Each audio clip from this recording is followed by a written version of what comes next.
আমাদের সাবেক প্রধানমন্ত্রী তিনি বলেছিলেন শেখের বেটি পালায় না, কিন্তু শেখের বেটি কিন্তু ঠিকই পালিয়েছে।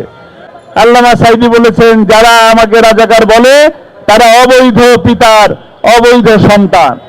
কাজেই প্রমাণ হয়ে গেছে কোনটা বৈধ আর কোনটা অবৈধ। একটা সময় ছিলেন এখানে নাস্তিকরা এখানে এসে স্লোগান দিত, আর এখন আমরা শুনে গেলাম নারায়ে তাকবীর আল্লাহু আকবার।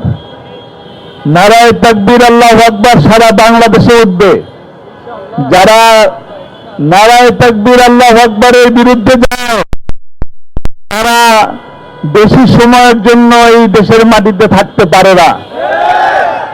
আমার প্রিয় ভাইয়েরা, সাংবাদিক ভাইয়েরা, কথাটা স্পষ্ট শুনে নেন। আমরা ধর্মের রাজনীতি করি না।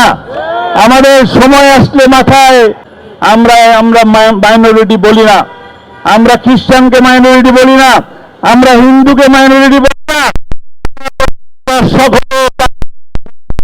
আগামীতে তারা মিলে কদমে কদম মিলিয়ে চলবে ইনশাআল্লাহ বাংলাদেশ হিসাবে। তারা অধিকারের আদায়ের আন্দোলন করার প্রয়োজন হবে না ইনশাআল্লাহ। সময় আসতেছে, আমরা একসাথে কাজ করব। এই দেশে আমাদের মুরব্বীরা সোনার বাংলা গড়ার জন্য জীবন দিয়েছেন। আজকে 53-54 বছর ধরে সোনার বাংলা গড়তে পারে নাই তারা, কিন্তু সময় আসবে এই দেশেই ইনশাআল্লাহ সোনার বাংলা গড়ার মতন তরুণেরা, ছাত্র জনতারা, বিশেষ করে মুরব্বিয়ান যারা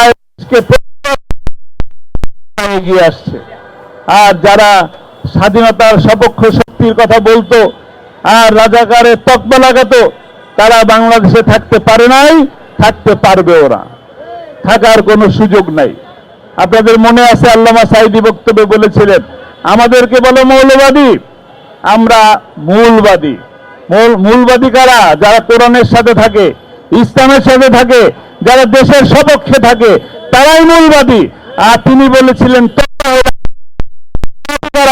যারা দেশের পক্ষে থাকে না, যারা সময়ে তসবি টিপে আর হলো মাথার উপরে পট্টি লাগায়, তারা হলো আগাবাদী।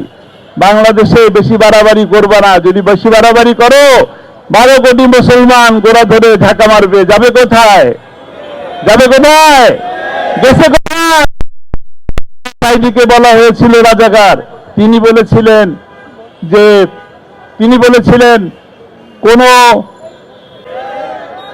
তিনি বলেছেন আমাদের সাবেক প্রধানমন্ত্রী তিনি বলেছিলেন শেখের বেটি পালায় না, কিন্তু শেখের বেটি কিন্তু ঠিকই পালিয়েছে।